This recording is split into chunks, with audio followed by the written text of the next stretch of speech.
Hello everybody, my name's Konomania, and welcome back to the unboxing, where today we are doing a little bit of a fandom incestuous bullshit. So you know how everybody loves crossovers, apparently, as much as I get pissed off by them? Well, here we are with the crossover character king. You probably already know this if you're a toy fan, because he's a lot more popular in toy fan basis than he is, like, in normal, like, comic spaces, probably. But he is, I guess, he's a weird character. Symbolic. He's a character that I love, even though he's kind of symbolic of everything that I hate in media.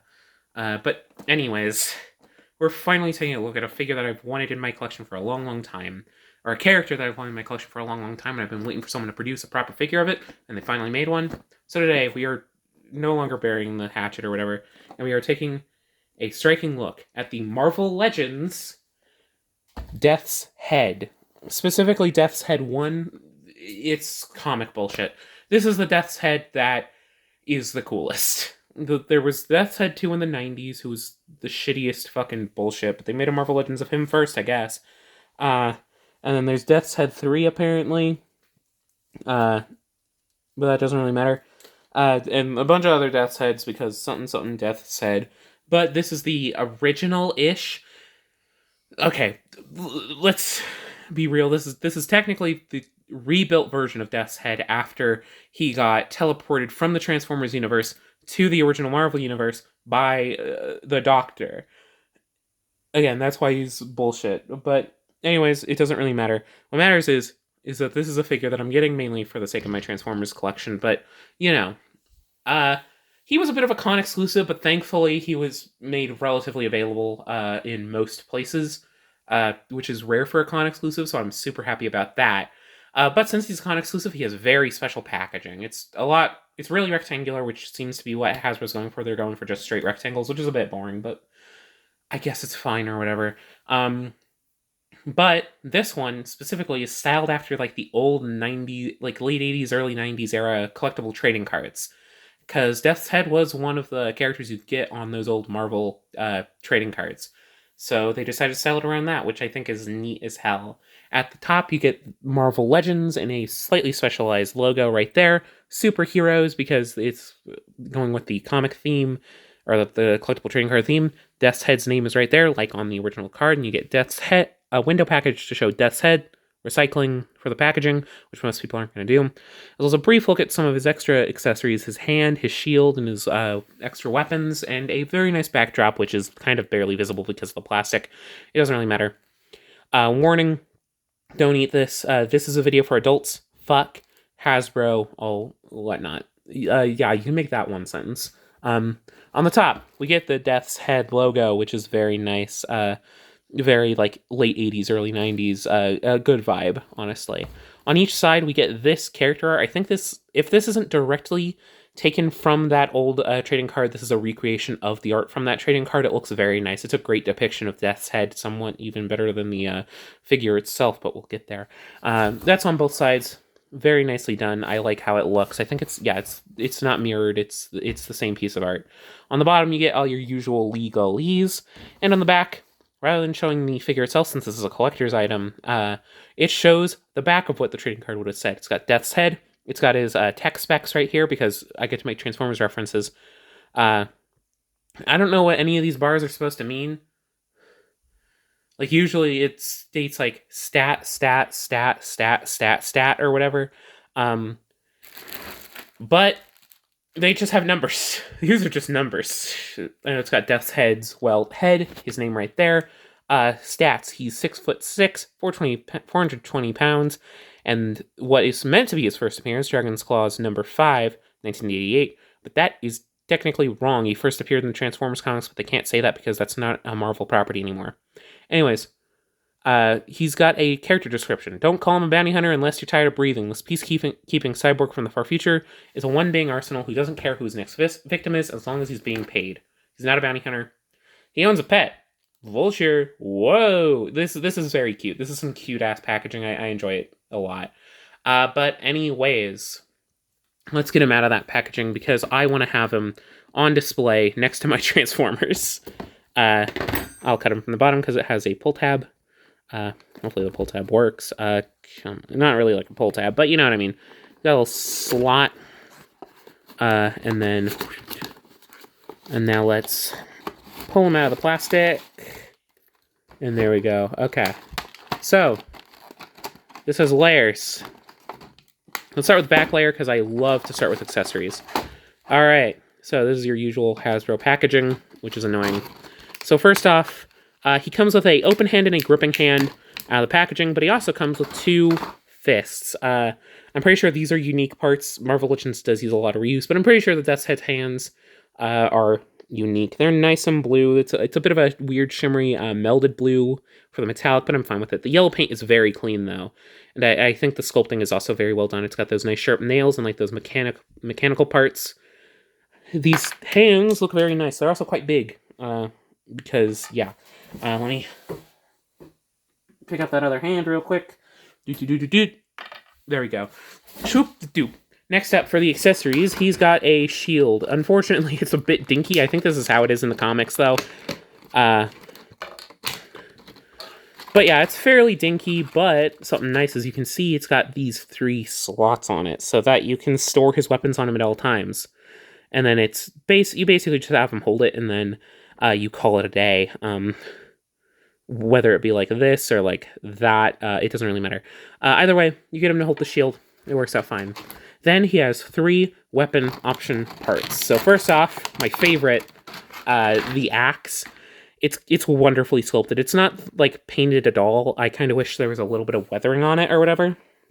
However, the sculpting makes up for that. It is so well done. This is such a nice looking axe piece, and it's uniquely molded for Death's Head, and I don't think they'll get use out of it anywhere else because of a little feature that we'll get to, but it's very nice. Next up, he's got a mace, which is being held in by tape, which is very neat. Shoopadoop, which means it should be easy enough to pull out. Yeah, he's got a spiked mace. Once again, very nice. A little bit sharp, which is nice, even though these are a bit rubbery.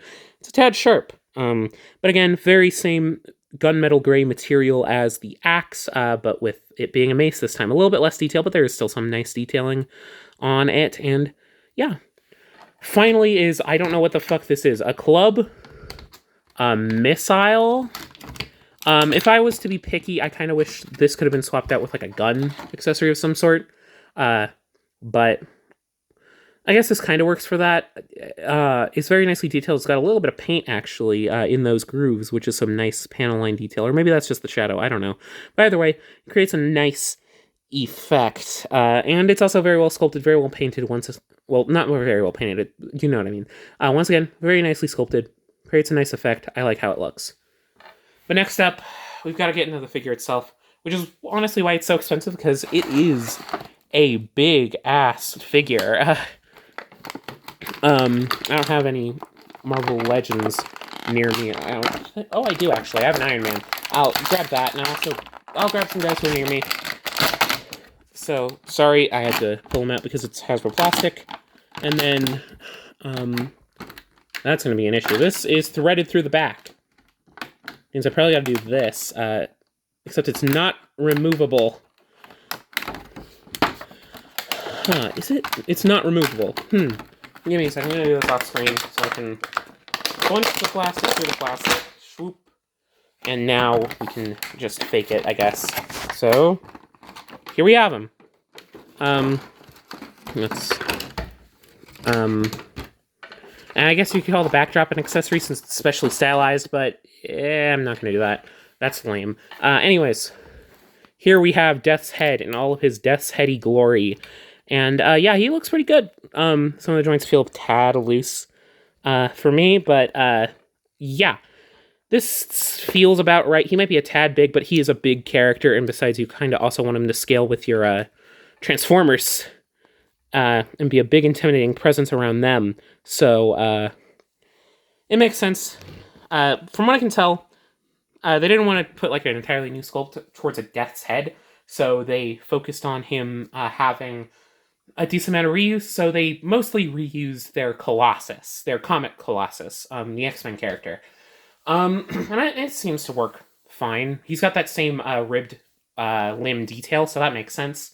and then they're able to pull off the rest of it with like boots, hands, and then overlays. Um, Bit of a problem though. I wish it had a more metallic sheen. It's a very flat silver, unfortunately, which can generally work. But if I was to do any modification, I would get him some nice silver paint, or even just a more metallic silver plastic. For now, it looks a little bit too cheap, especially given the price.